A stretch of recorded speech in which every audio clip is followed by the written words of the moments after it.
Semoga masih ada passionnya terhadap Pancasila. Karena kadang-kadang orang itu kalau merasa sudah tahu, sudah bisa, dan diulang-ulang terus, itu terus muncul bosannya. Rasanya terus kayak tidak terlalu nyambung, tidak terlalu relate lagi dalam hal apapun. Sehingga kadang-kadang sebenarnya isinya sama sih, tapi kalau yang mengucapkan yang di luar, yang tidak biasa seperti kita pahami, kok rasanya luar biasa ya.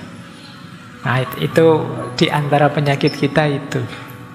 Yang kita miliki, kita tidak peduli lagi keindahannya. Tapi kalau ada yang di luar yang kita miliki indah, kita terus kagumnya luar biasa.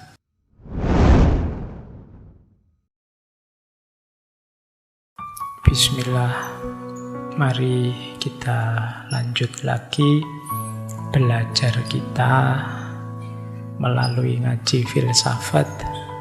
Malam hari ini kita mengakhiri sesi etika politik. Kita sudah belajar etika politik dari barat, dari timur, dari Islam. Malam hari ini mungkin sebentar saja kita tengok etika politik di tempat kita. Malam hari ini kita belajar etika politik Pancasila. Meskipun nanti kayaknya ngaji filsafat biasa, saya tidak akan ceramah tentang Pancasila itu apa. Teman-teman wis hafal. Semoga masih ada passionnya terhadap Pancasila. Karena kadang-kadang orang itu kalau merasa sudah tahu, sudah bisa, dan diulang-ulang terus, itu terus muncul bosannya. Rasanya terus kayak tidak terlalu nyambung, tidak terlalu relate lagi dalam hal apapun. Sehingga kadang-kadang sebenarnya isinya sama sih, tapi kalau yang mengucapkan yang di luar, yang tidak biasa seperti kita pahami, kok rasanya luar biasa ya. Nah itu di antara penyakit kita itu. Yang kita miliki, kita tidak peduli lagi keindahannya. Tapi kalau ada yang di luar yang kita miliki indah, kita terus kagumnya luar biasa. Sama lah kayak pasangan hidup, nanti kamu rasakan ya. Kalau masih sudah dapat, terus sudah lama bareng gitu loh, rasanya kok yang lain-lain dianggapnya jauh lebih indah, padahal yang kita miliki juga sangat indah. Nah, hal yang sama mungkin ya terjadi dengan Pancasila, mungkin agama, Al-Quran dan lain sebagainya. Kita rasanya sudah tahu Pak, sudah bisa Pak, terus rasanya terus jadi biasa. Sementara hal yang sama kalau di luar kita nganggapnya luar biasa, padahal ya sama saja dengan yang kita miliki. Nah, itu mungkin yang saya sebut tadi ya, semoga passion kita masih tinggi, khususnya terhadap Pancasila. Karena dulu para founding fathers, simbah-simbah kita merumuskan dan menyepakati Pancasila itu dengan ikhtiar yang tidak sederhana. Mereka menemukan bahwa ada 5 nilai dasar yang itu menjadi landasan hidup bangsa Indonesia sejak dulu, sejak zaman nenek moyang kita, yang kemudian dikristalkan, diformalkan dalam bentuk sila-sila Pancasila. Isinya sebenarnya ya sifatnya umum saja dan universal. Jadi dia kalian pertemukan dengan nilai kebenaran atau nilai kebaikan manapun ya tetap nyambung, tidak akan tabrakan. Bismillah, cuma malam hari ini saya mungkin lebih banyak bicara tentang kerangka-kerangka etiknya, termasuk fokus bagaimana sih cara menghidupkan nilai-nilai yang utama, nilai-nilai yang dijadikan dasar hidup kita berbangsa bernegara Indonesia ini. Dan tidak akan lama, tidak usah khawatir, karena nanti kita malam hari ini Seperti biasa di minggu kelima kita ada tanya jawabnya. Kalian siap-siap pertanyaan, apa saja boleh ditanyakan. Cuma ya ndak jamin saya bisa jawab apa saja. Jadi boleh kalian tanya apa saja. Mungkin ndak relate dengan etika atau Pancasila, monggo saja. Cuma jangan kecewa kalau saya ndak bisa jawab ya. Tidak semua hal bisa saya jawab, saya tanggapi. Tapi paling tidak kalau kalian bertanya, itu berarti kalian berpikir. Paling tidak kalian ya mulai menseriusi hidup. Nah, malam hari ini ayo kita menseriusi Pancasila ya. Kita pergunakan nalar. Mungkin malam hari ini coba kita cross-checkkan ke diri kita. Perilaku kita itu sudah selaras atau belum ya dengan nilai-nilai dasar etik moral yang ada dalam Pancasila. Oke, baik. Kita belajar pelan-pelan. Ini yang tadi saya sebut kerangka-kerangka. Yang pertama, ini saya ingin menyampaikan dasar tertib hidupnya manusia. Ya, manusia itu ada yang bilang hakikatnya baik atau hakikatnya buruk. Macam-macam. Tapi apakah manusia itu hakikatnya baik atau hakikatnya buruk? Manusia itu dalam hidupnya perlu ketertiban, perlu penataan. Karena manusia punya tujuan-tujuan, keinginan-keinginan untuk dipenuhi, baik sendiri-sendiri maupun bersama-sama. Disitulah perlu tertib hidup. Nah, ini hanya untuk orang-orang yang serius ya dengan hidupnya. Ini orang terus mikir, wah saya perlu tertib hidup. Nah, tertib hidupnya manusia. Jadi bagaimana manusia memikirkan dunianya, kemudian merumuskan hidup yang baik, hidup yang tertib itu seperti ini. Itu pertama-tama diawali dari namanya world view. World view itu cara pandang kita terhadap dunia, terhadap manusia, terhadap realitas. Ini namanya world view. Dunia itu bagimu apa sih? Nah, ini world view namanya. Hakikatnya hidup ini apa sih? Itu world view. Pertanyaan-pertanyaan besarnya filsafat itu nanti buahnya cara pandang kita terhadap hidup, terhadap dunia. Nah, dari world view nanti kita jelaskan satu-satu. Dari world view tadi muncul nilai. Nilai-nilai tentu saja keutamaan-keutamaan. Dulu kita pernah belajar tentang nilai misalnya dari filosof namanya Max Scheler. Nah, nilai ini isinya macam-macam. Nanti cara pandang tertentu akan melihat, oh hidup itu yang penting adalah persaudaraan. Nah, nanti orang yang hanya mengedepankan nilai kesenangan menganggap, oh hidup itu yang penting punya uang, Pak. Nek ngeduit ya meskipun temannya banyak buat apa misalnya. Oh hidup itu yang penting saya seneng, Pak. Dan lain sebagainya ini. Jadi ada nilai kesenangan, nilai kebahagiaan, nilai yang dianggap utama itu kemudian disebutnya nilai. Nilai ini sifatnya masih abstrak. Apa yang teman-teman utamakan dalam hidup, yang itu ideal, abstrak, itu biasanya orang menyebutnya nilai. Nah, dari nilai kemudian diturunkan jadi norma-norma. Norma-norma itu sederhananya aturan-aturan. Ini menerjemahkan nilai. Jadi kalau misalnya menurut saya nilai yang utama itu ya persaudaraan. Dari situ terus muncul norma. Kalau begitu untuk mewujudkan persaudaraan kita harus mengikuti aturan ini, cara hidup yang begini dan lain sebagainya. Itu namanya norma-norma. Nah, norma atau aturan. Dan nanti norma atau aturan itu setidaknya ada 4. Ada norma hukum. Nah, kita tahu ya, kita punya KUHP, KUHP. Ada norma sosial, adat, tradisi, budaya di lingkungan kita yang dianggap baik, yang dianggap benar, yang dianggap selaras oleh masyarakat kita. norma-norma sosial, ada norma-norma moral, akhlak, etik yang malam hari ini kita bahas, dan ada norma-norma agama. Jadi ajaran-ajaran, aturan-aturan hukum, aturan sosial, aturan moral, aturan agama, yang ini dalam rangka mewujudkan nilai-nilai yang kita yakini.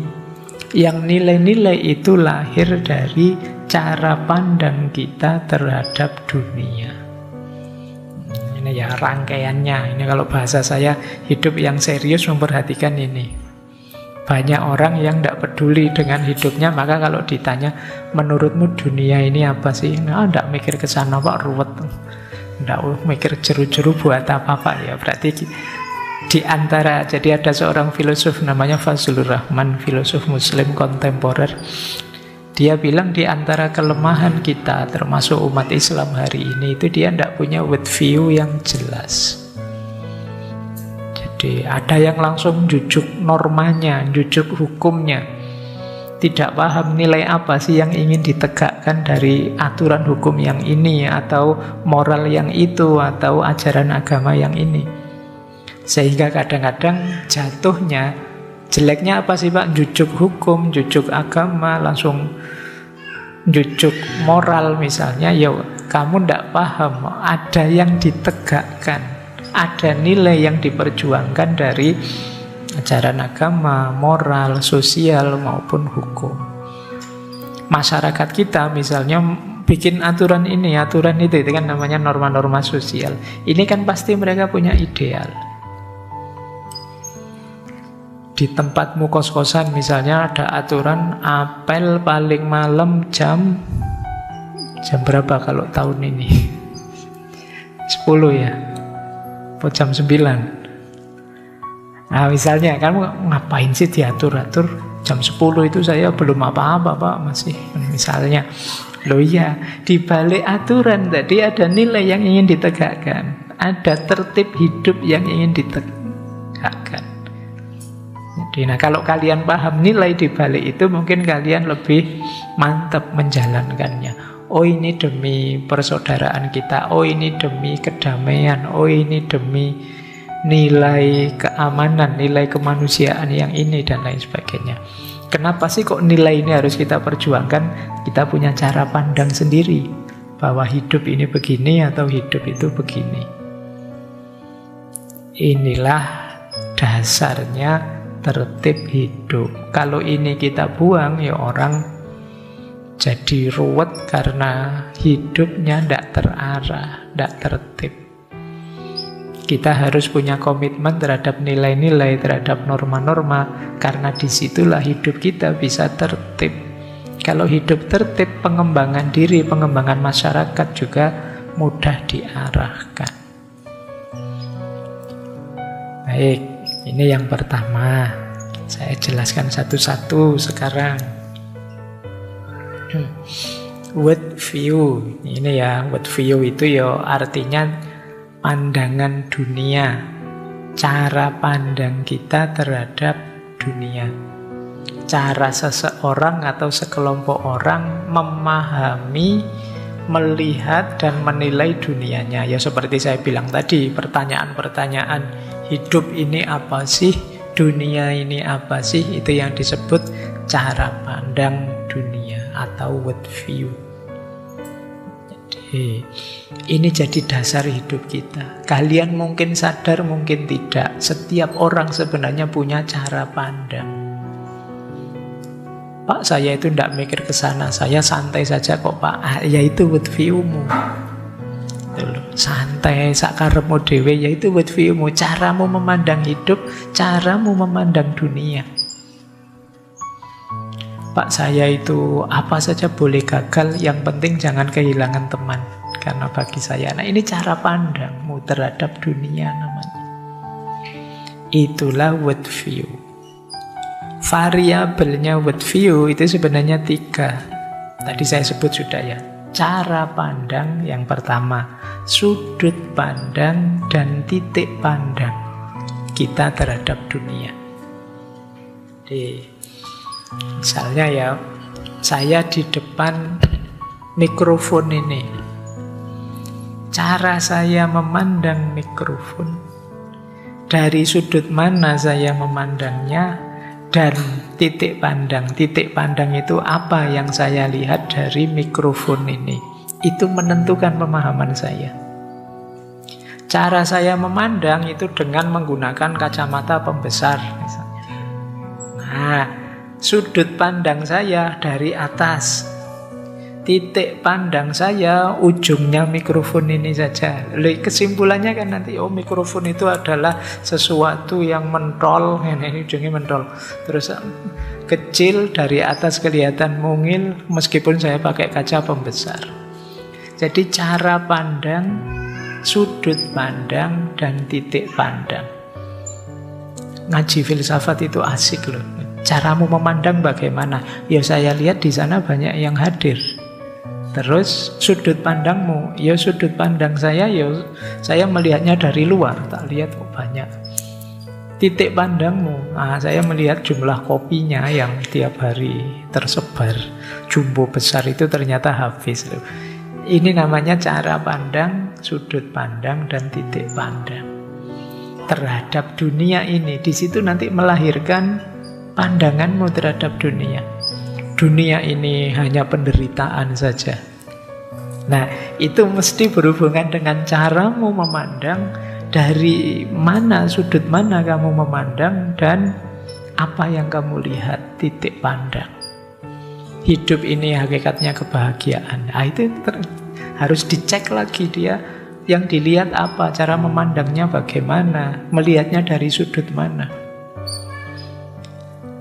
Cara pandang itu, ya kalau cara pandangnya berbeda, kesimpulannya bisa beda.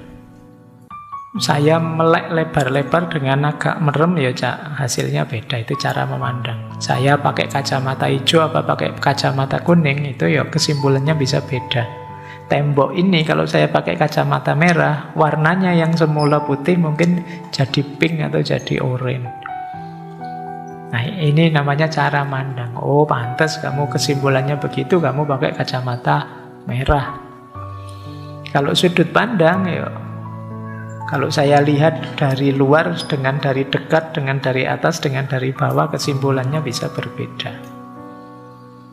Itulah sudut pandang. Laptop ini dari sudut pandang saya warnanya hitam. Dari sudut pandang teman-teman warnanya biru. Itu sudut pandang. Loh, yang benar yang mana, Pak? Yang bilang hitam atau biru? Ya benar semua atau salah semua? Benar semua kan saya. Loh, hitam coba lihat kalau tidak percaya. Kalian juga begitu. Biru, Pak, coba saya lihat sendiri kok, Pak, di depan Bapak. Semuanya lihat sendiri, tapi kesimpulannya beda. Kenapa? Sudut pandangnya beda. Saya bilang ini bisa benar semua, bisa salah semua. Bisa benar semua karena ya, oh iya ya Pak Faiz benar hitam. Kalian juga benar dari sana. Salah semua juga bisa. Pak Faiz lihat ininya saja, Mbok yo lihat ini juga. Kalian juga bisa tak salahkan. Mbok kamu lihat ini, Mbok lihat depannya juga. Itulah sudut pandang. Titik pandang juga begitu. Titik pandang itu ya kayak orang buta megang gajah itu kan. Kalau titik pandangnya hanya telinganya saja, gajah itu seperti kipas. Kalau titik pandangnya kakinya, ya gajah itu seperti bambu yang besar. Kalau titik pandangnya apalagi. Jadi itulah titik pandang. Kalian melihat apapun ya itu sudut pandangnya apa. Kemudian cara pandangnya bagaimana, titik pandangnya apa. Kalau itu tentang dunia ini, lahirlah namanya world view. Hidup ini apa maknanya? Hidup ini bagaimana? Kalian setelah ini boleh merinci ya, saya itu melihat dunia ini seperti apa. Dari cara pandang, sudut pandang, titik pandang tentang dunia, nanti akan lahir keyakinan-keyakinan dalam hidupmu. Nilai-nilai yang kamu anggap utama. Interpretasimu terhadap hidup, terhadap realitas. Biasanya terus nyambung ke tujuan hidupmu. Karena kamu memandang hidup ini intinya untung rugi, Pak. Oleh karena itu saya akan mengejar untung saja. Itu nyambungnya ke sana nanti. Hidup ini intinya ya mengabdi pada Tuhan, Pak. Oleh karena itu saya akan bla bla bla bla. Itulah namanya world view. Nah, yang mempengaruhi world view setidaknya ada 3. Kepercayaan, hal-hal yang kita percayai. Kemudian pengalaman kita, apakah itu pengalaman sosial, pengalaman politik, pengalaman budaya, pengalaman ekonomi, juga pendidikan. Mungkin anak-anak eksak beda cara memahami dunia dengan anak-anak humaniora, misalnya itu pendidikan.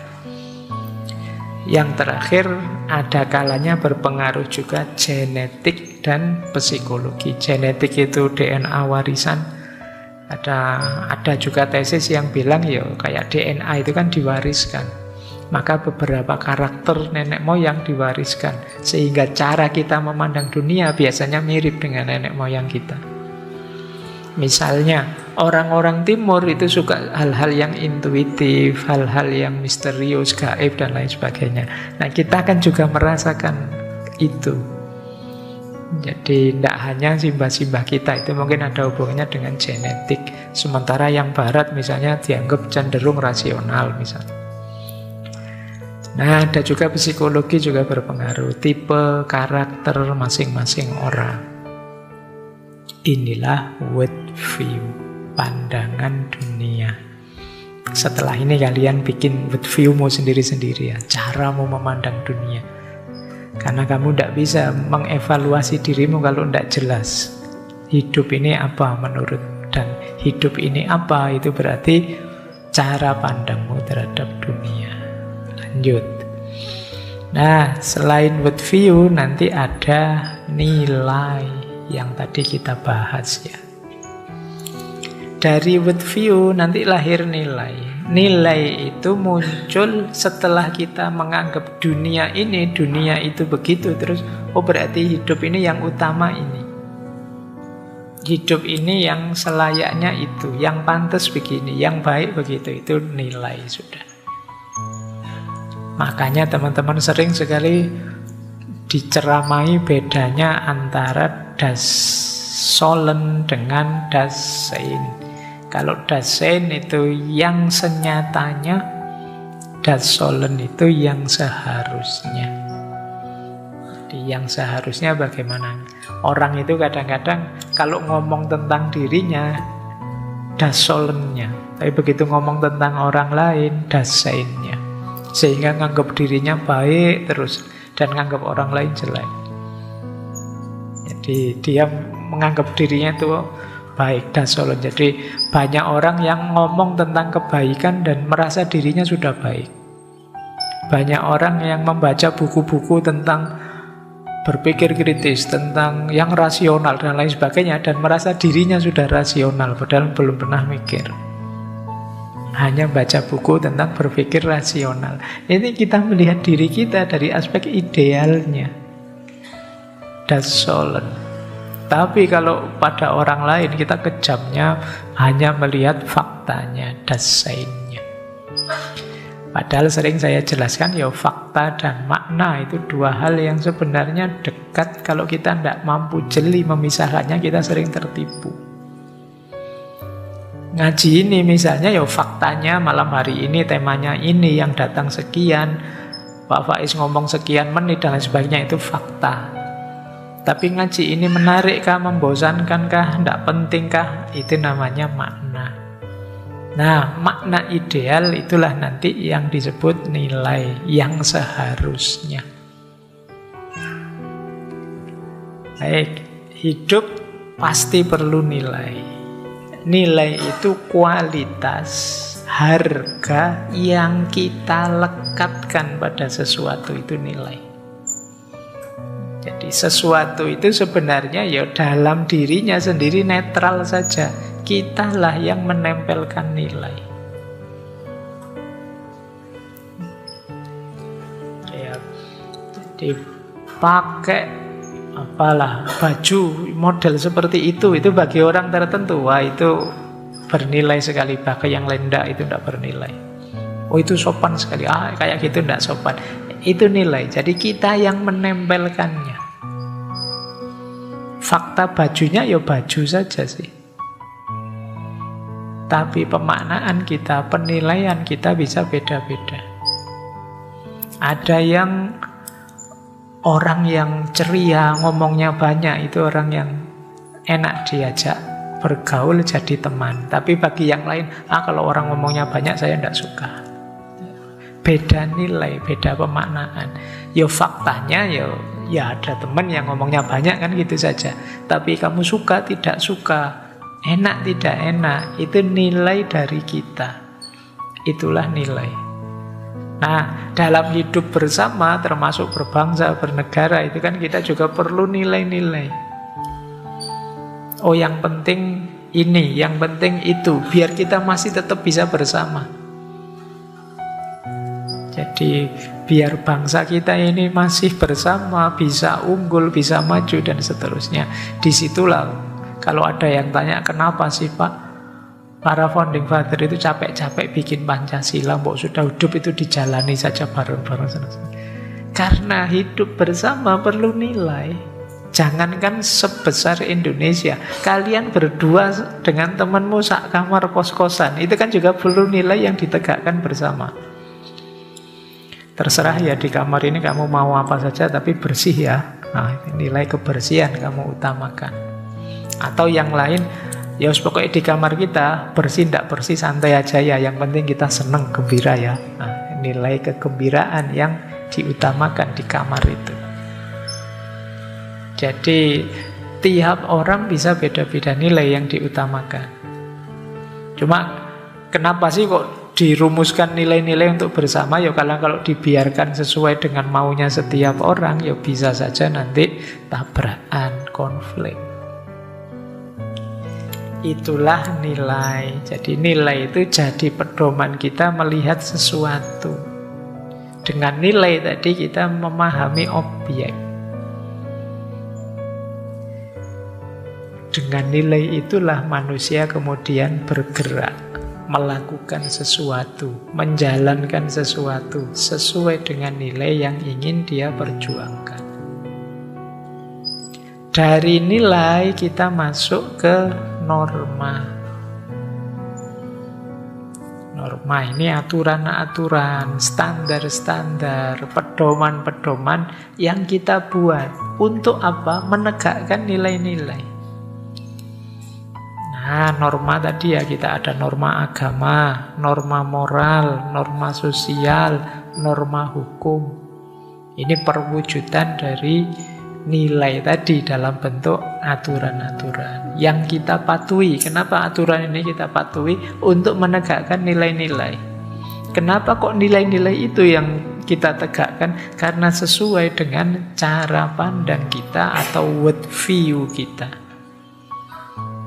Inilah norma. Makanya ya kalau misalnya nilai-nilai Pancasila tadi ketika diterjemahkan dalam norma, ya mungkin lahirnya undang-undang, aturan hukum, budaya di tengah masyarakat, dan lain sebagainya. Baik, ini kerangka awalnya. Jadi belajar etik, termasuk etik Pancasila, ya kita kan harus ngerti kerangka-kerangkanya. Jadi ada kerangka world view, nilai, dan kemudian norma. Yang norma itu ya ada sosial, ada susila, ada agama, dan juga norma hukum. Lanjut. Sekarang etika politiknya. Nilai sudah ya, sekarang etika politik. Etika politik itu sebenarnya fokusnya pada dua hal. Yang pertama, dimensi politik dari moralitas. Yang kedua, dimensi moral dari politik. Ini dua-duanya sebenarnya berkait. Dimensi politik dari moralitas itu, kalau kita ingin jadi orang baik, Yo, puncaknya kebaikan itu kebaikan bersama. Kebaikan dalam hidup yang luas, tidak sekedar baik kita sendiri, tapi ya kebaikan semua orang. Dan kebaikan untuk semua orang itu berhubungan dengan politik. Jadi ini semua sebenarnya ngomong akhlak sih, ngomong moral. Tapi kan akhlak itu tidak sekedar berhubungan dengan saya, tapi hubungan dengan akhlak pada orang lain. Termasuk orang lain secara luas. Nah, berarti hidup bersama dengan orang lain itu kan ranahnya sudah ranah politik. Jadi dimensi politik dari moralitas itu ya politik juga bagian dari dunia, dari ranah yang akan menerapkan nilai-nilai moral dalam hidup sehari-hari. Kalau kita ngomong moral, tidak boleh meninggalkan politik. Karena politik itu ya puncaknya pembahasan tentang moral. Ini kalau kata kemarin Aristoteles. Terus, ada juga makna kedua yaitu etika politik itu, Pak. Dimensi moralnya kalau kita ngomong politik. Jadi kalau kita bicara politik, tata masyarakat, jangan lupakan aspek moral. Jadi jangan sekedar menang kalah, jangan sekedar sukses tidak sukses, jangan sekedar kekuasaan atau siapa yang tidak kuasa, tapi moralitas juga harus diikutkan. Jadi dimensi moralnya politik. Ini bisa dipahami ya. Jadi etika politik itu bisa dimensi politiknya etika, bisa dimensi moralnya politik. Ya sebenarnya nanti pada akhirnya ya ketemu saja sih aspek moral dalam politik. Jadi politik tidak boleh meninggalkan moralitas. Kalau politik meninggalkan moralitas berarti dia mengabaikan nilai baik buruk. Ya kalau dia mengabaikan nilai baik buruk ya jatuhnya tetap ada keburukan. Karena dia tidak peduli dengan yang baik maupun yang buruk. Suka-suka dia. Nah, inilah yang kemarin dibahas baik di Aristoteles, Machiavelli dan lain sebagainya. Saya lanjutkan. Nah, problem dasarnya etika politik itu sebenarnya ya tentang kekuasaan. Jadi tema utamanya etika politik itu legitimasi kekuasaan. Legitimasi ini dilihat dalam dua aspek ya. Kekuasaan itu etis atau tidak. Yang kedua, kekuasaan itu legal atau tidak. Jadi kalau bahas etika politik itu melihat dua aspek legitimasinya. Apakah legitimasi legal ataukah legitimasi etik. Legitimasi legal itu cocok Pak dengan undang-undang, sesuai Pak dengan konstitusi. Kalau legitimasi etik, ini bermoral Pak, akhlaknya bagus Pak. Meskipun di undang-undang tidak disebut, tapi ini yang dia lakukan etis. Ini dua legitimasi ya. Kekuasaan akan kuat kalau punya dua legitimasi ini. Kalau hanya moral saja sih, baik sih itu luar biasa, tapi nabrak konstitusi sih. Berarti kurang kuat legitimasinya. Atau sebaliknya, itu sesuai konstitusi, memang undang-undangnya begitu, aturannya begitu, tapi tidak etis. Nah, orang juga akan turun derajat legitimasinya. Jadi, kekuasaan politik dalam perspektif etika politik itu ya harus dapat dua legitimasi. Legitimasi legal dan legitimasi moral. Legitimasi legal itu sesuai aturan, sesuai hukum, sesuai undang-undang, itu legitimasi legal. Jadi kalau kalian bilang aturannya memang begitu kok, padahal kalian tahu ini sebenarnya ada yang tidak beres, tapi ya biar sajalah, ini legitimasi legal. Nggak bisa dilaporkan sih, wong memang secara aturan benar. Tapi kalau meninggalkan legitimasi moral meskipun legal, ya nanti kekuatan kekuasaannya tidak sebesar kalau legal dan etiknya kuat. Sebaliknya juga begitu, kalau ini legitimasi legalnya ditabrak saja demi legitimasi etis. Nah, ini juga masalah. Dua-duanya harus hidup.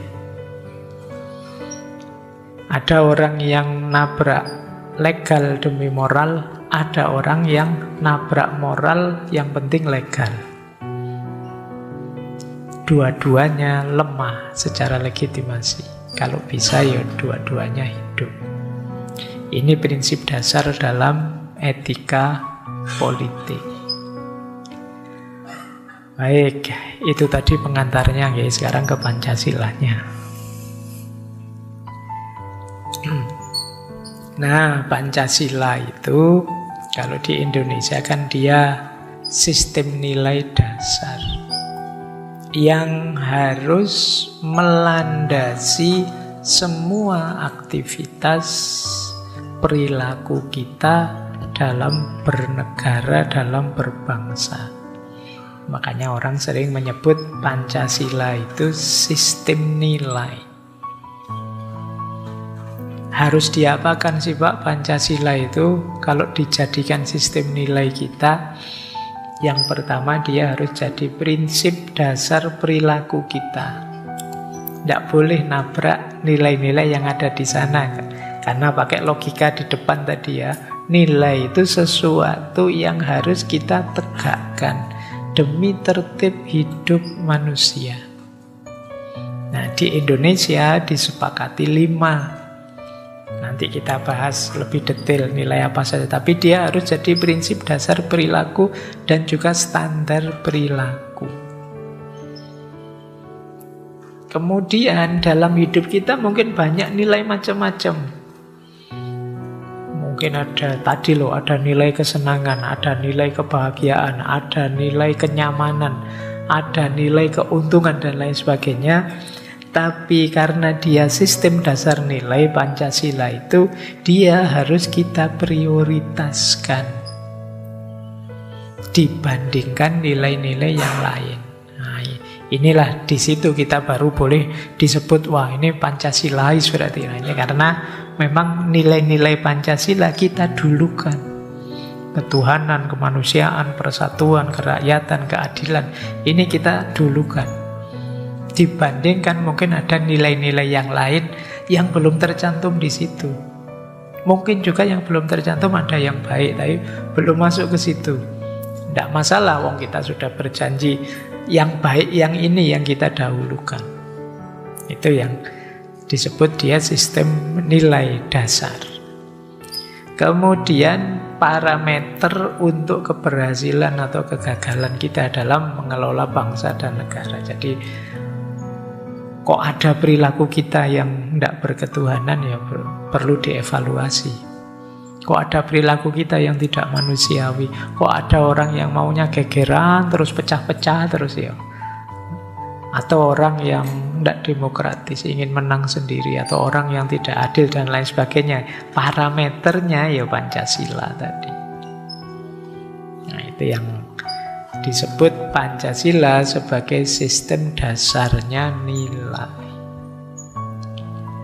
Baik, saya lanjutkan biar nanti tanya jawabnya waktunya panjang. Lanjut. Nah, saya menyebutnya ideal moralnya Pancasila yang tadi jadi sistem dasar nilai. Ada ketuhanan, ada kemanusiaan, ada persatuan, ada kerakyatan, ada keadilan sosial. Itu kita hafal. Kalau upacara paling dipoco ya 3 menit atau 5 menit. Apa ada yang 5 menit ya, tidak nyampe mungkin ya. Paling 3 menit selesai. Tapi sebenarnya semesta maknanya luas. Semua tema ngaji filsafat kita selama 10 tahun ini bisa dimasukkan satu-satu ke situ. Oh, ini tema sesuai sila ini, sesuai bisa begitu. Kenapa? Karena nilai-nilai 5 ini sifatnya sangat universal. Jadi kalian temukan dengan nilai moral manapun, mungkin kalian agamanya beda-beda atau budayanya beda-beda atau punya pengalaman yang beda-beda, tapi ideal moralnya pasti masuk dengan dan tidak tabrakan dengan 5 nilai Pancasila ini. Yang pertama, nilai ketuhanan. Istilahnya sebenarnya menarik ya. Kenapa kok tidak Tuhan saja Pak? Kenapa kok ketuhanan? Ketuhanan itu memang lebih kata sifat. Kalau bahasa Inggrisnya godliness. Jadi, ketuhanan itu tidak sekedar saya bertuhan, tapi perilaku saya menggambarkan kepercayaan saya pada Tuhan. Itu yang disebut godliness kalau dalam bahasa Inggris. Jadi tidak sekedar saya percaya Tuhan yang Maha Esa, tapi hidup saya adalah hidup yang berketuhanan. Hidup yang menunjukkan ciri orang yang percaya Tuhan. Itu godliness. Makanya kalau ngaku berketuhanan, ya tidak sekedar bahwa saya percaya Tuhan, saya beriman, tapi perilaku saya menggambarkan kebertuhanan saya. Nah, itu makanya sila pertama itu ketuhanan. Kok ada orang gampang putus asa, itu kan, wah kamu kayak tidak punya Tuhan saja. Itu sebenarnya nabrak sila pertama. Kamu hidupmu kok ngaco gitu ya, tidak peduli salah, tidak peduli korupsi, tidak peduli itu. Sebenarnya ya nabrak sila pertama. Kenapa? Kayak kamu tidak punya Tuhan saja. Kamu kok takut miskin amat sampai korupsi, kayak tidak punya Tuhan saja. Itu yang disebut godliness. Jadi perilaku yang menggambarkan orang ini orang yang punya Tuhan. Jadi itu makna kalau ada yang tanya ketuhanan. Jadi ini sebenarnya ya berhubungan dengan hidup kita langsung, tidak sekedar keyakinan atau kepercayaan kita. Tentu saja nilai kedua dari ketuhanan itu ya religiusitas. Religiusitas itu hidup yang dilandasi kepatuhan pada agama, punya religius. Jadi orang yang mengikuti sila pertama tapi kok males menjalankan agamanya, itu berarti ya ada yang miss dalam penghayatannya terhadap sila pertama. Yang ketiga, spiritualitas. Spiritualitas itu ya agama tidak sekedar diambil aspek formalnya, tapi dijadikan jalan untuk peningkatan kualitas diri, kualitas batin, untuk tambah dekat dengan Tuhan. Jadi soulnya agama itu ya aspek spiritualnya, jiwanya agama, tidak sekedar formalitasnya agama. Kalau religiusitas tadi lebih pada kepatuhan kita menjalankan apa yang diperintahkan, menjauhi yang dilarang. Kalau spiritualitas itu lebih pada jiwa batinnya. Jadi pengembangan diri. Baik, itu ideal moral dari makna ketuhanan. Maka perilaku politik yang manapun tidak boleh menunjukkan gejala seperti orang yang tidak bertuhan. Putus asa, sombong, merasa paling pinter, paling benar sendiri, paling hebat sendiri. Kemudian tidak peduli dengan yang lain, dan lain sebagainya. Ini menunjukkan orang yang tidak percaya kalau ada Tuhan.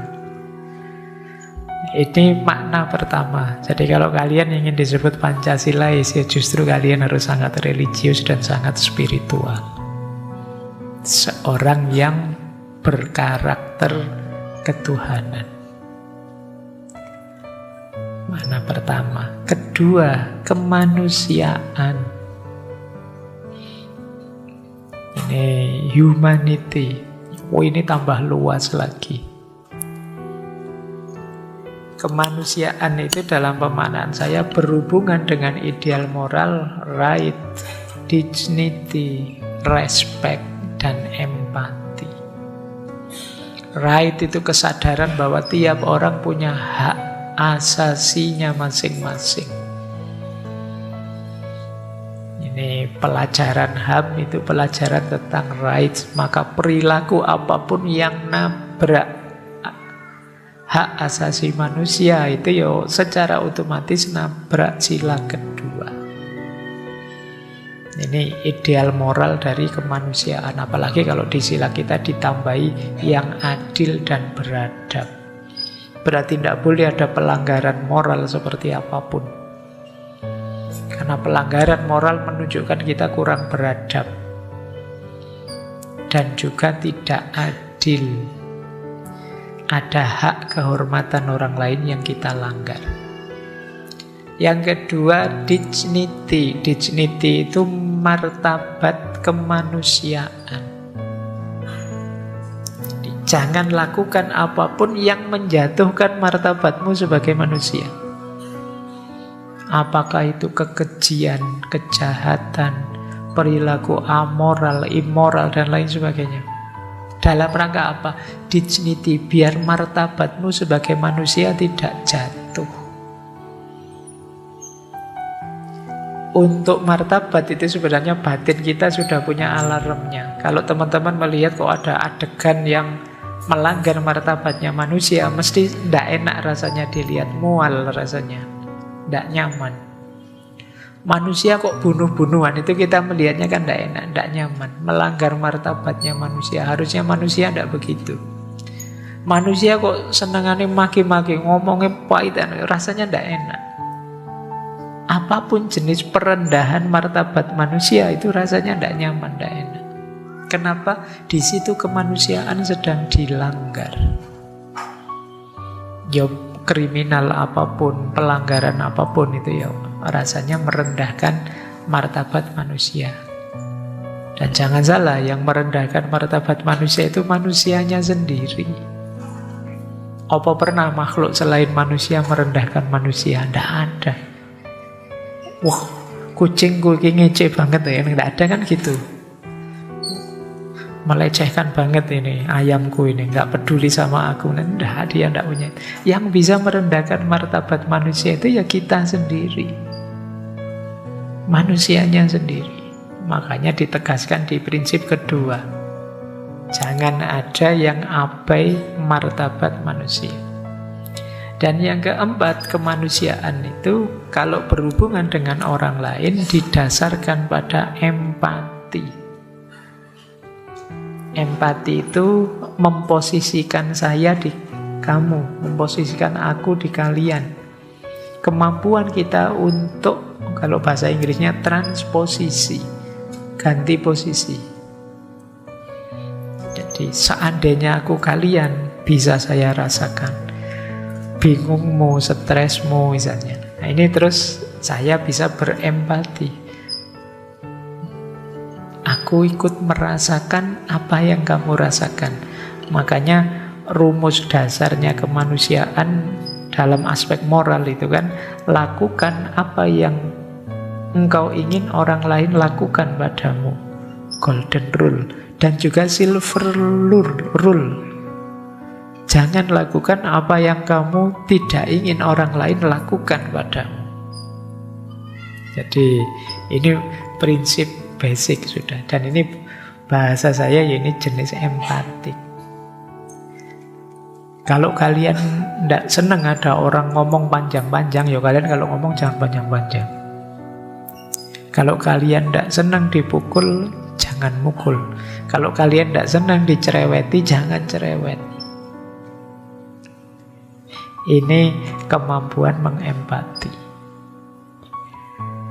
Baik, itu norma-norma ideal moral dalam aspek kemanusiaan. Berarti orang Indonesia itu harus manusiawi. Orang Indonesia itu harus religius.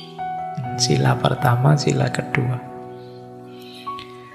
Yang ketiga sekarang, persatuan. Orang Indonesia itu harus kompak, bersatu. Ini syarat. Wong kita hidup sesama anak bangsa. Nah, ada 3 ideal moral yang berhubungan dengan persatuan. Yang pertama, identitas dan kohesi. Yang kedua, solidaritas dan toleransi. Yang ketiga, komunikasi dan partisipasi. Identitas itu maksudnya, mari kita sadari, yuk kita ini punya identitas yang sama. Kita ini sama-sama bangsa Indonesia, yuk sama-sama manusia. Dan sama, jadi ketika kita sadar identitas kita sama, ya kita sadar kebutuhan untuk kita saling mendukung, saling kompak. Itulah persatuan. Jadi kita ada di bawah naungan payung yang sama, payung kebangsaan Indonesia.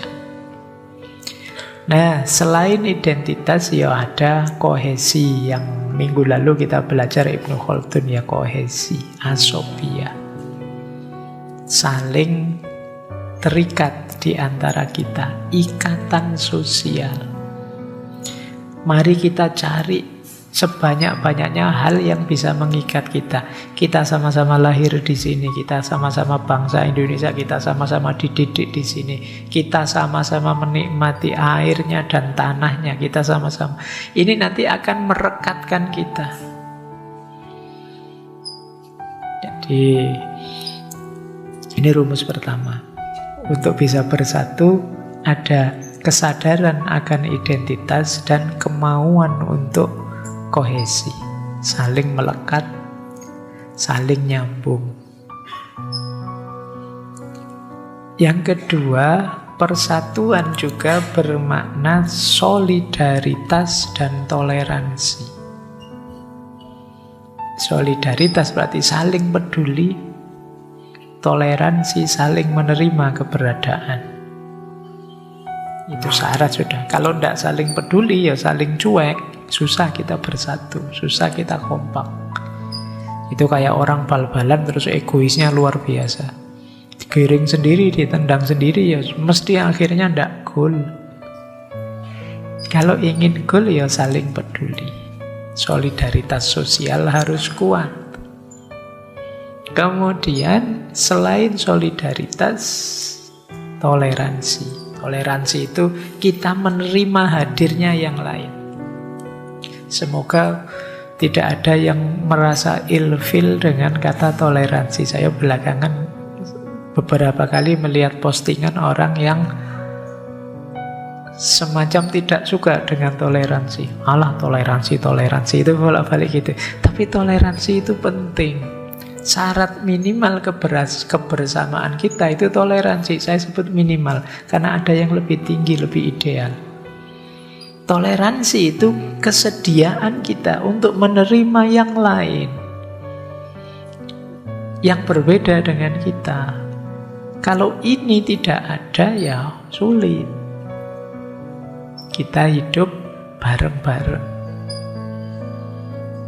Ya sekedar lingkungan kecil seperti ngaji kita malam hari ini kalau tidak ada semangat toleransi, selesai. Kalian tidak bisa menerima yang berbeda. Misalnya di sebelahmu tiba-tiba ada anak yang gayanya, kelakuannya tidak kamu senangi. Ini ngaji sejak tadi kok umek dewe wae, gerak sendiri wae. Itu kan kamu nggak nyaman, kamu tidak bisa menerima dia, maka kamu gelisah. Padahal kamu terpaksa harus ada di sini, wong kamu ingin ngaji. Ini bolak-balik kok main HP wae. Wah ini bolak-balik kok. Jadi kamu gelisah sendiri lihat temanmu. Kenapa? Kamu tidak bisa menerima dia berbeda denganmu. Mbok kayak aku gini loh, anteng. Paling tidak ngantuk, tidak apa-apa lah kan, tidak ganggu orang ngantuk itu. Itu kan idealmu, orang lain punya ideal sendiri. Jangan-jangan dia umek sejak tadi itu ya biar tidak ngantuk. Nah, ini salah satu contoh. Dimanapun kalian perlu semangat penerimaan pada yang berbeda, karena hidup ini secara niscaya berbeda. Tidak mungkin sama. Bahkan meskipun sama ayah dan ibunya, sama gurunya, sama sekolahnya, sama kampusnya, isi kepalanya pasti juga berbeda. Itulah kenapa solidaritas dan toleransi jadi prasyarat untuk kita bisa kompak bersatu. Tanpa diawali itu sulit. Dan yang ketiga, persatuan juga mensyaratkan komunikasi dan partisipasi. Tentu saja hidup bersama itu dasarnya komunikasi. Kata Habermas, manusia dengan manusia itu komunikasi. Subjek dengan subjek. Jadi banyak orang yang menganggap orang lain itu hanya objek saja. Kalau dia menganggap orang lain hanya objek, ya tidak terjadi komunikasi. Karena komunikasi itu dua arah. Kalau kita menganggap orang lain objek, itu satu arah. Maunya, keinginan kita saja yang harus dipenuhi oleh dia. Ini namanya mengobjekkan orang lain. Kehilangan daya empati, kehilangan kesetaraan. Maka komunikasi jadi kunci. Ada banyak problem kebersamaan yang menurut saya solusinya komunikasi. Pak, teman kos saya itu lupa tipenya, wah ampun saya. Lu ya komunikasilah. Kamu pinginnya dia bagaimana, terus dia inginnya bagaimana. Sepakati enaknya bagaimana kemudian. Kamu kok kalau tidur mesti lampunya nyala loh. Saya tidak bisa tidur kalau kamu lampunya nyala. Saya kan bisanya lampunya mati. Loh itu kalau tidak dikomunikasikan, saling diam-diaman, ya bisa gegeran itu. Coba tanyakan, kamu memang tidak bisa mati lampunya? Tidak bisa ya, saya kebalikannya kamu. Kalau lampunya mati saya tidak bisa tidur. Ya sudah, sekarang diatur. Karena kamu tidak bisa tidur kalau lampunya mati, kamu tidur dulu sambil lampunya nyala. Nah, kalau kamu sudah tidur, saya yang tidur, lampunya mati. Nah, kalau saya terbangun, ya berarti nanti kita bangun berdua, karena kamu mesti nyalain lampu kan. Terus saya juga bangun. Oke, itu yang disebut komunikasi. Jadi diatur kebersamaan kita, wong kita ini setara. Jadi kunci orang bisa bersatu kalau komunikasi jelas. Kalau komunikasinya tidak bagus, ya mesti yang terjadi miskomunikasi, salah paham, saling tidak memahami.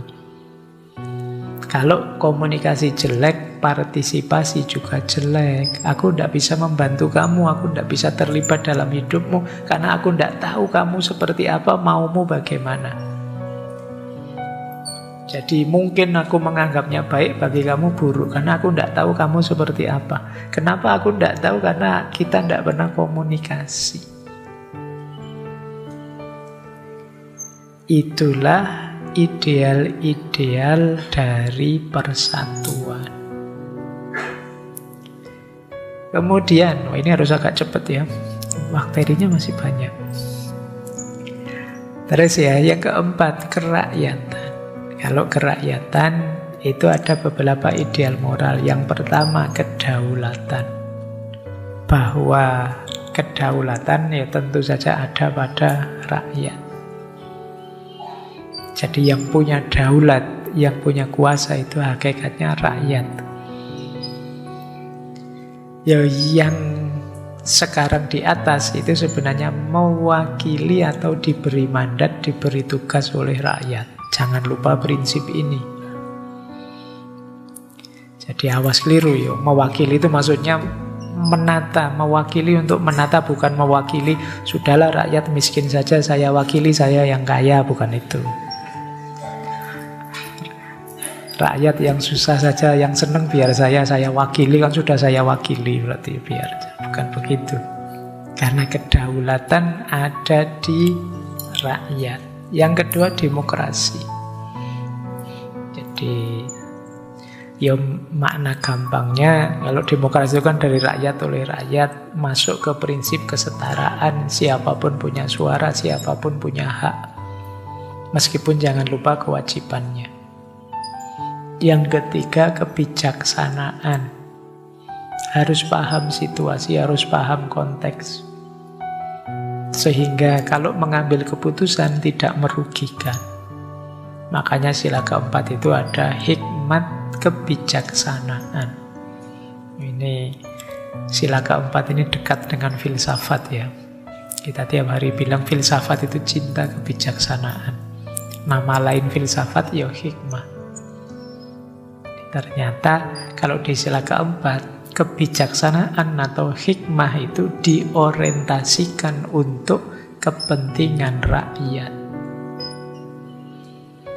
Makanya pemerintah kalau ngambil keputusan kan disebutnya kebijakan. Ya meskipun kadang-kadang tidak bijak. Ya tapi kan namanya bukan keputusan tapi kebijakan. Nah itu mungkin ada hubungannya dengan sila keempat ini. Kemudian kepercayaan, saling percaya. Di antara semuanya, kepercayaan itu maksudnya kita kan mewakilkan ke orang lain untuk mengurus negara ini. Padahal yang punya kekuasaan kita, ya sudah saya percaya. Semoga kepercayaan itu tidak dikhianati. Itulah ideal moral prinsip keempat. Kalau ada pengkhianatan pada kepercayaan, ya tetap namanya nabrak Pancasila. Yang kelima, ya ini berhubungan dengan tanggung jawab sosial. Jadi sila keempat ini pada dasarnya menegaskan bahwa kebijakan, ideal apapun yang ditetapkan oleh negara harusnya orientasinya pada rakyat.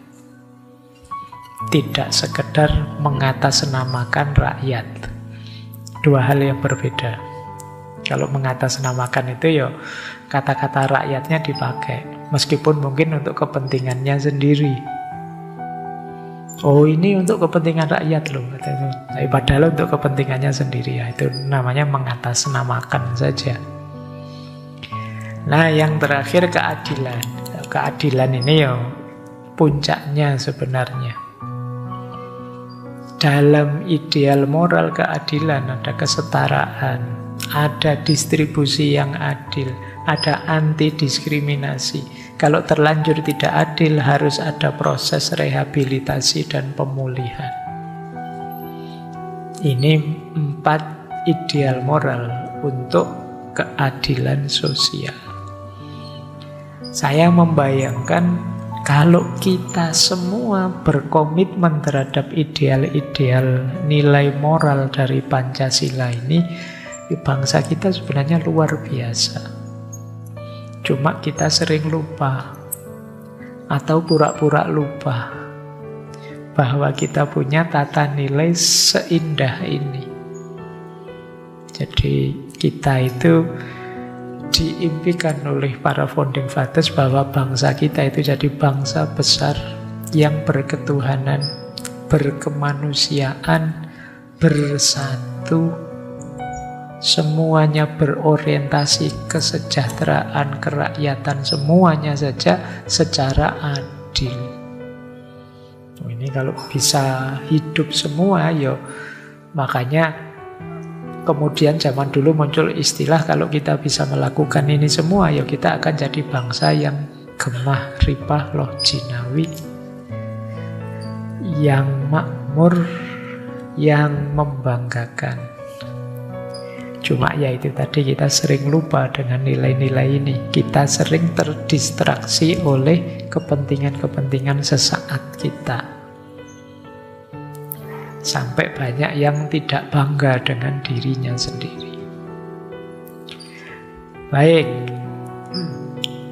saya lanjutkan ya ini. Nanti mungkin beberapa slide harus kita loncati demi mungkin teman-teman punya kegelisahan sendiri yang ingin disampaikan. Yang saya sampaikan tadi namanya adalah ideal. Makanya saya menyebutnya ideal moral. Lah terus bagaimana Pak?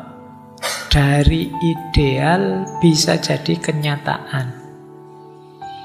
Itu nama lain dari pengetahuan menjadi tindakan. Dari pengetahuan menjadi tindakan perlu beberapa titik upaya.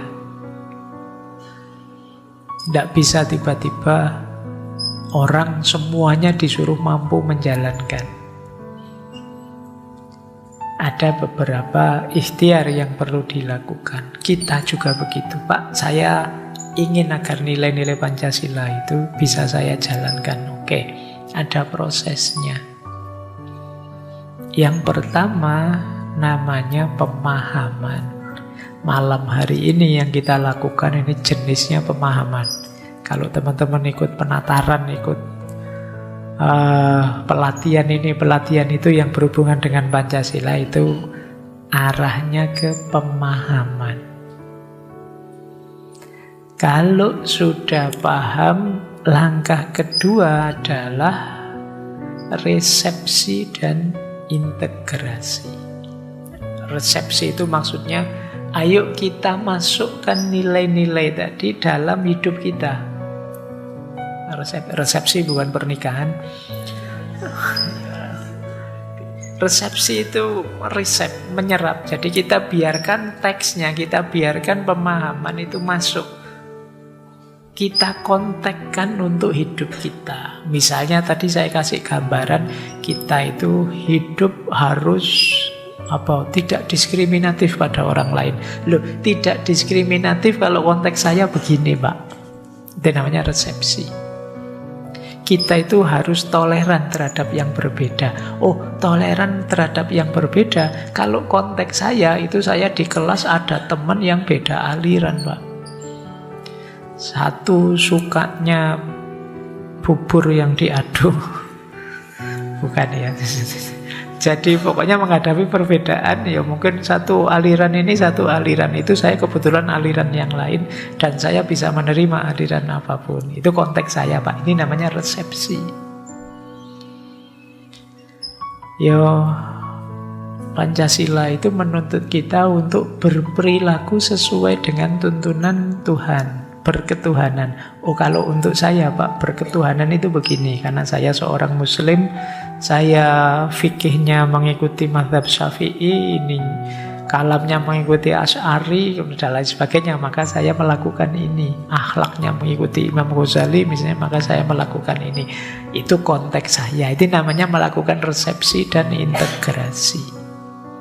Biarkan makna masuk dalam dirimu, kemudian kamu kontekstualkan. Proses ini harus ada. Karena disitulah nanti nilai bisa tegak selaras dengan hidupmu. Kalau sudah proses resepsi ini, baru terus dijalankan. Dari situ lahir pengalaman, tindakan dan pengalaman. Jadi, oh kalau konteks saya begini, Pak, ya sudah jalankan begitu. Itu namanya diamalkan. Kemudian diistiqomai, konsistensi.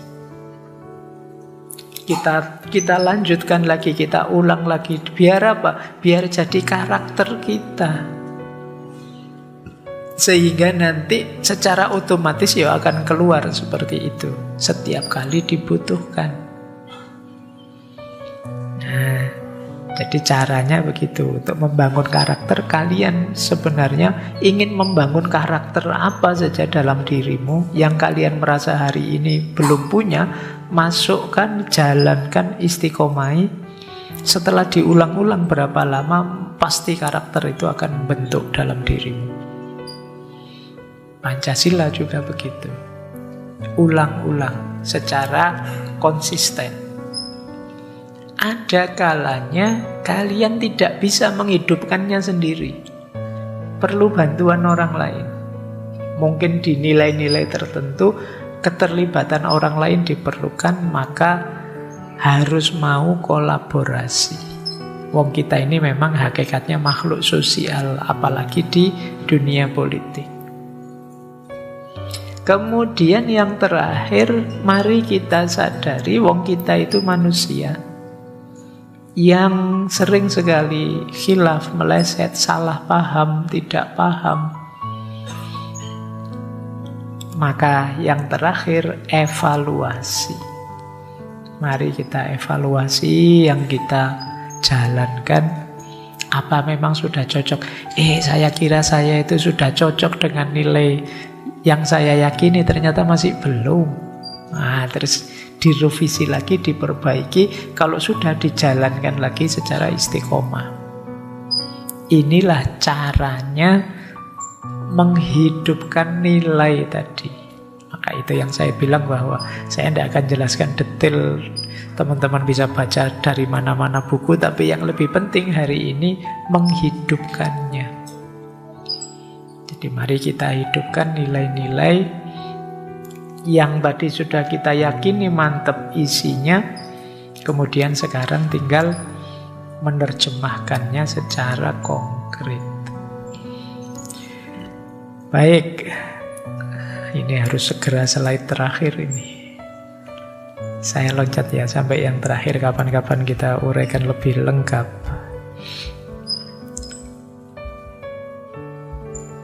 Saya langsung masuk ke sini.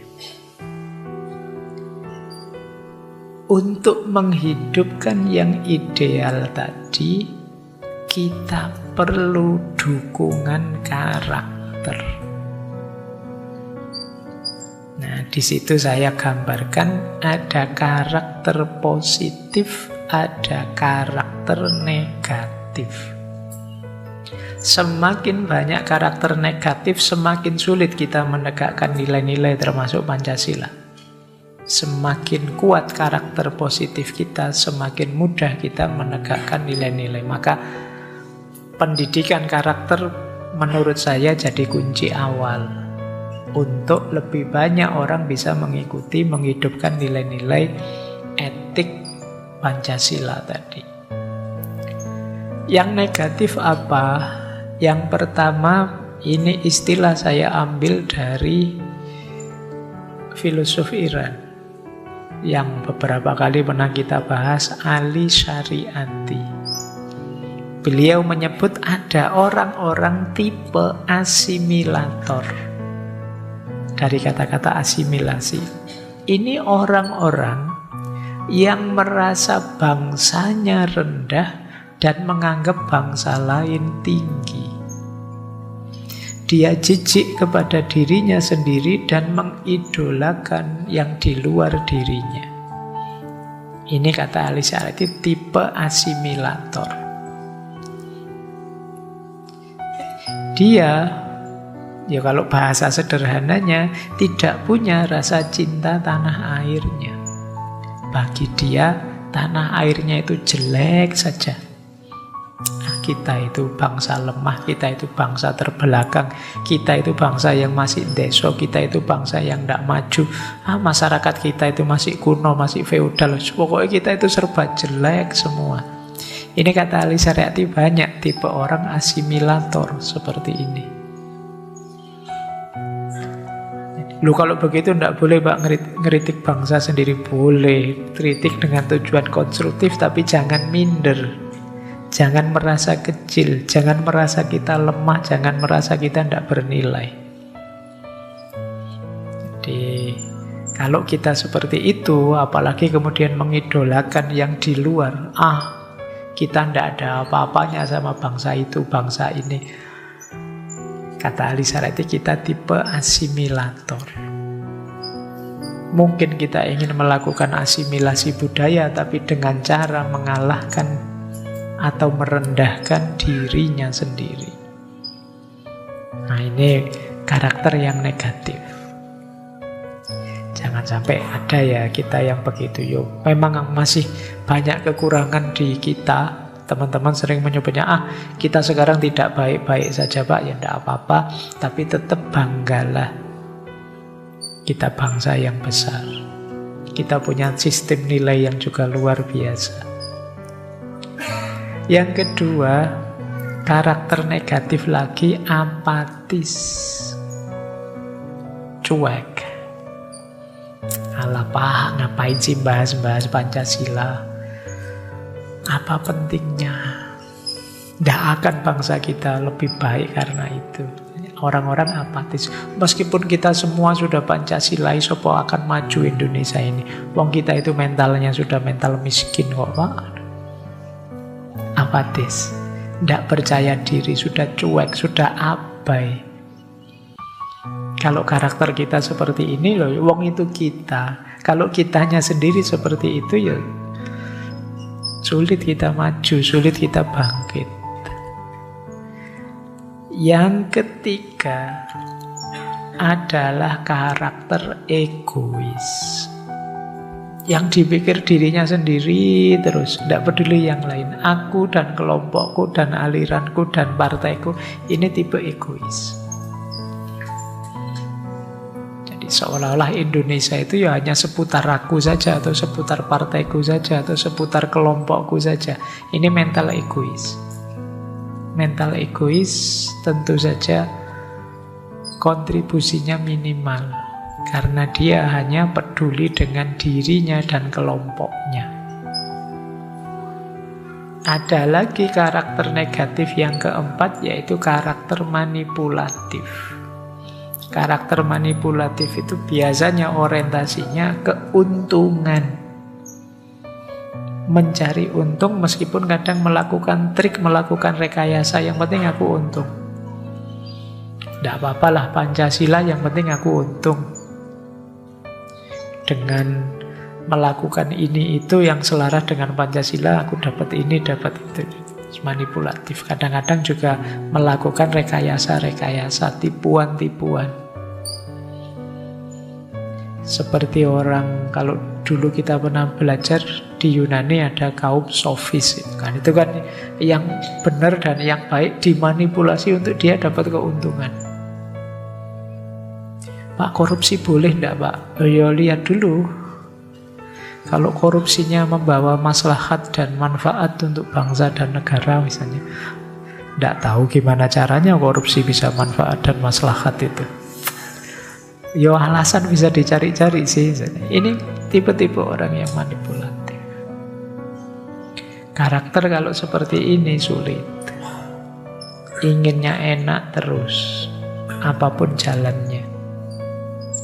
Nah, kalau bisa yang hidup di kita adalah karakter-karakter positif. Jadi para pelaku politik semoga mentalnya yang positif. Karakter positif yang paling awal apa? Knowledge. Belajar terus. Jangan merasa sudah bisa, karena hidup ini dinamis. Tidak berhenti belajar sampai kapanpun. Termasuk tentang Indonesia, tentang bangsa kita. Jadi ya, ayo kita pahami terus ini berkembang kemana ya negara kita, bangsa kita ini. Kita belajar terus, jangan kesusu merasa sudah tahu, sudah bisa. Kepedulian kita antara lain kita wujudkan dengan cara belajar. Kalau sudah, terus respect. Mari kita hargai seperti apapun dan bagaimanapun kita. Ini namanya respect. Iya masih banyak kurangnya, iya masih banyak hal yang tidak baik-baik saja, tapi tetap kita cintai, kita hormati. Kemudian yang ketiga, responsibility. Mari kita semua turut merasa bertanggung jawab. Kalau di Konfusianisme kemarin, seperti teorinya Konfusius, mari kita memberikan yang terbaik sekuat daya kita sesuai posisi dan peran kita. Itulah responsibility. Yang mahasiswa jadilah mahasiswa yang baik. Yang dosen jadilah dosen yang baik. Yang DPR jadilah DPR yang baik. Yang bupati jadilah bupati yang baik. Ini namanya responsibility. Tanggung jawab. Jangan lupa setiap kita adalah pemimpin di ranah kita masing-masing. Tanggung jawablah. Dan yang terakhir, komitmen. Komitmen itu tekad bahwa saya akan selalu melakukan yang baik. Saya akan selalu menetapi nilai-nilai ideal tadi. Saya akan selalu menghidupkan kebaikan dari nilai-nilai tadi dalam keseharian. Ini namanya komitmen. Meskipun ada halangan, saya akan berusaha tetap menjalankannya. Meskipun tidak nyaman, saya akan tetap menjalankannya. Ini namanya komitmen. Ya sebenarnya tidak hanya hubungan dengan negara, hubungan dengan apapun. Kalau itu baik, mari kita berkomitmen. Dengan adanya komitmen itulah kita bisa istiqomah tadi.